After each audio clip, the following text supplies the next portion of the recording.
David here with Figboot on Pens, back again with another fountain pen review. Today I have a brand new pen from Visconti that I'm certain that you are familiar with, but with this new model it has an interesting utilitarian feature which adds an extra dimension to this model. And that pen is the Visconti Homo Sapiens Bronze Age Skylight. What I'm going to do today is go over the parts and features of the Homo Sapiens Bronze Age Skylight, talk about what I care for and what I don't care for.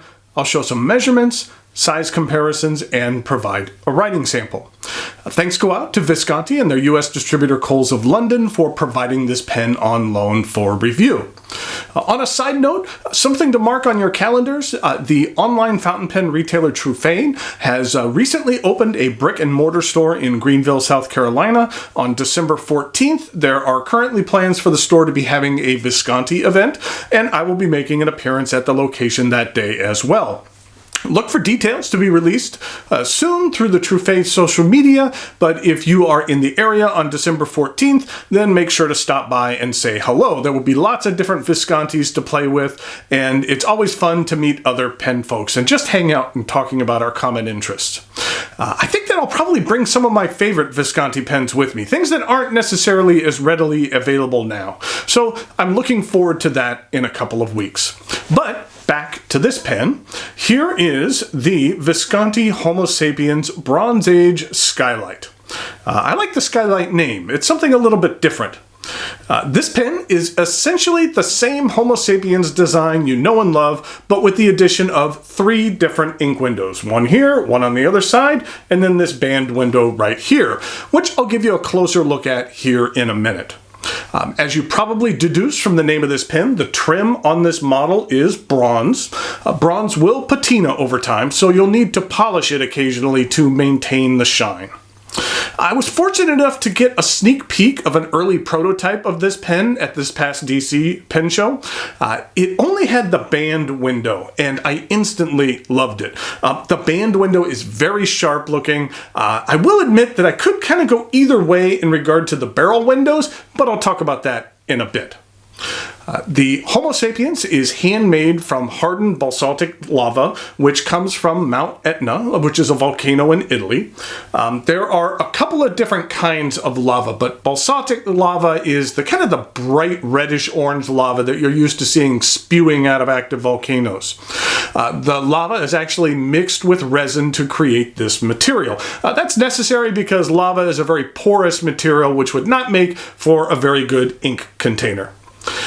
This unique material for this pen is slightly hygroscopic, which means it can absorb things like oils or moisture from your hand or even ink. I have found that when you're inking up one of these pens, you want to wipe off the section rather quickly to avoid any staining. Here's a close-up look at the material. You can really see the pitting, which gives each pen a unique personality. I've noticed this texture can vary from pen to pen, with some having more pronounced pitting and kind of grayish accents, and others which are a little bit smoother with not as much pitting. Let's take a look at the cap. On the end of the cap there is a metal insert. This pen utilizes Visconti's My Pen system, where you can trade out this medallion for a number of different options. Then we have the clip. This is Visconti's traditional curved clip, inspired by the Ponte Vecchio Bridge in Florence, Italy. I've always liked Visconti's clips. The lettering on this one is crisp and clean. Now, in order to operate this clip, what you do is you could use these 2 bands on the cap as a guide. Simply place your fingers right here, and then you just simply pinch. As you do so, then the hinged clip will extend. It takes a little bit of getting used to, but once you get the hang of it, it becomes very natural. It's a unique feature that I've always cared for on Visconti pens. The cap has dual rounded bronze bands, and then it tapers down slightly to a mildly rounded edge with a small drop down to the barrel. The barrel is straight until about here, and then it slowly tapers down until you have another bronze band, and at the end of the pen is a piston knob with the very end of the barrel rounded. In order to operate this cap, you don't simply twist, it's more of a push twist. This pen utilizes Visconti's hook safe mechanism, which allows you to open the cap with a twist of about 20 degrees, so you just barely need to twist the cap and it's off.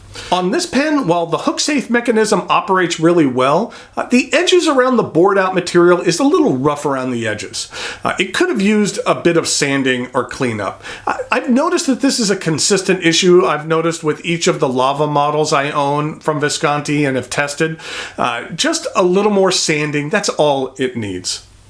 Once you have the cap off, then you can get a good look at this nib. This pen comes with Visconti's new 18 karat gold nib. It is available in extra fine, fine, medium, broad, and 1.3 millimeter stub.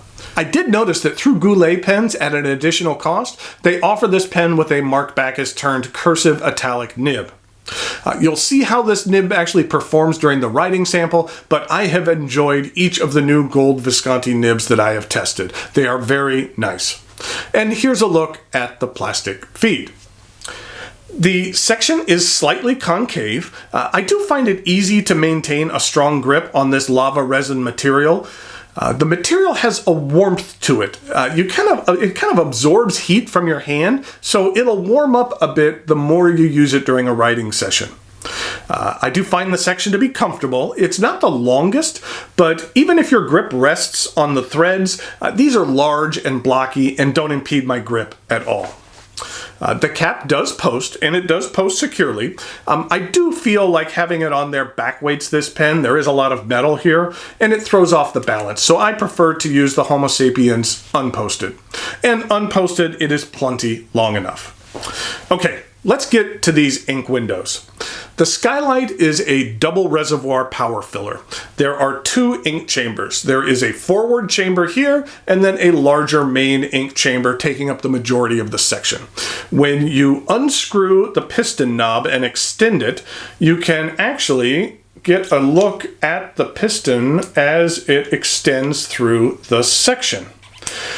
Once you actually fill the pen up with ink and screw down this knob, then the forward and the rear chambers are sealed off from one another. You use this forward window to get a look at the forward chamber, and the other two ink windows can be used to see your backup ink.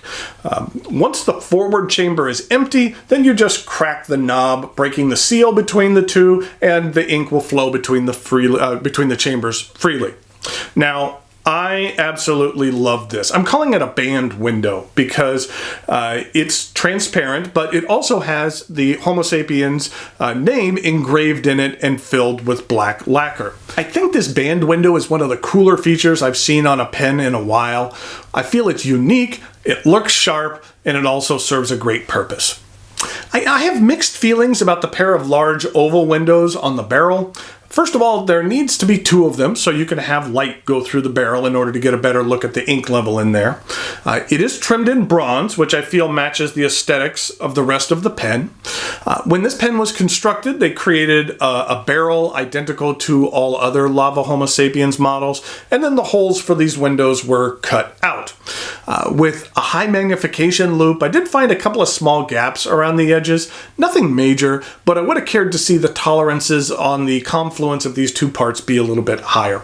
And the brass is a little bit raised on here, so I would have liked to seen it a bit smoother as well. On the positive side, one of the complaints some users had about the Homo Sapiens model were that you had no idea where you stood in regard to ink level. It's always been a bit of a mystery, and this model solves that issue. Overall, I appreciate the function more than the form when it comes to these back windows. I absolutely love the forward window, but if you're going to have a window for the forward chamber, it does make sense to also have one for the back chamber. But Visconti has delivered something here that is new, unique, and I can appreciate that. I will say though, now that this Homo Sapiens has a distinguishing feature on the barrel, I do find myself wanting to make sure that this is aligned, that the window and the clip are aligned when capping. I don't like the window off-center like that. I need to have it aligned. And with this hook-safe system, it's easy to do that. The retail price for the Visconti Homo Sapiens Skylight is $995. Through authorized Visconti dealers, you will find this pen for 20% less, which puts it around $795. Through authorized dealers, standard Homo Sapiens models retail for about $620, so this Skylight model has a premium of about $170. Truffet, who I mentioned earlier, will be offering a Black Friday special where they will include a Visconti traveling inkwell with the purchase of a Homo Sapiens Skylight. This is an interesting addition to the Homo Sapiens lineup. I have to say that the clear band with the black lettering is one of my favorite new features on a pen I've seen in a while. I really like that aspect of this pen a great deal. So now it is time for some measurements, size comparisons, and a writing sample.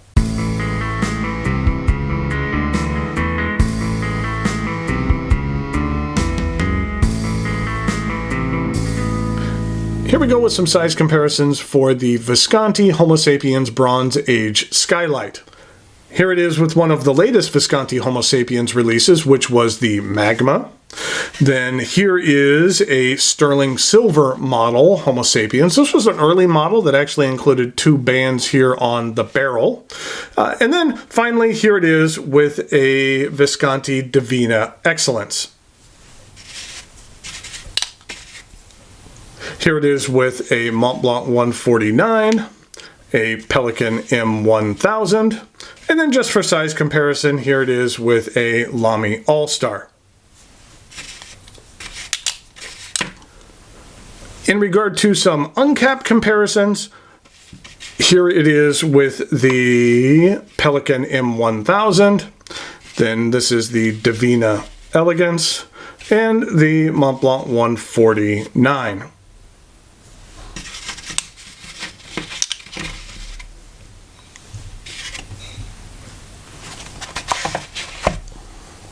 Here we go with the writing sample for the Visconti Homo Sapiens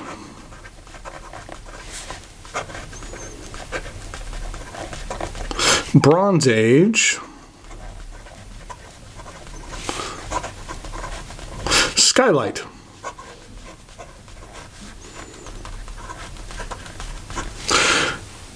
The ink that I'm using today is Visconti Turquoise.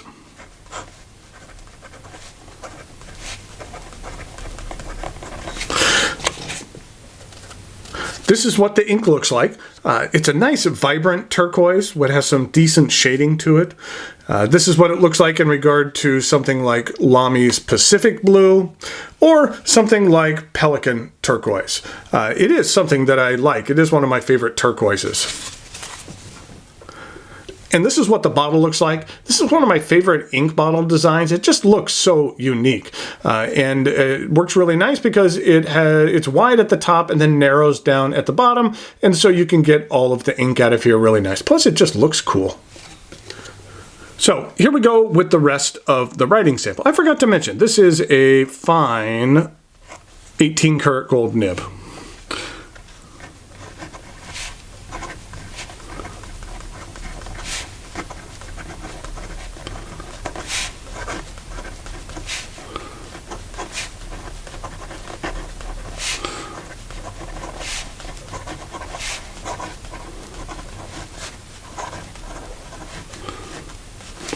I do enjoy these new Visconti 18 karat gold nibs. I have tried the fines, the mediums, and the extra fines, and each of them I feel perform very well. For this fine, you can get a bit of line variation out of here, and the ink flow is decent. It's decently smooth without being too scratchy. In regard to reverse writing, I'd say reverse writing, this particular pen doesn't perform too well. But then in regard to some fast writing,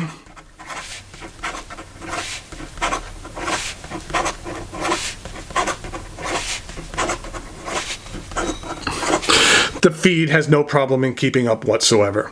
So there we have the Visconti Homo Sapiens Bronze Age Skylight. I think it's an interesting addition to the Visconti lineup. I really love this band window, and I think that the addition of this ink window is interesting as well. So it's something interesting to check out. So until next time, thanks for watching, and I'll talk to you later.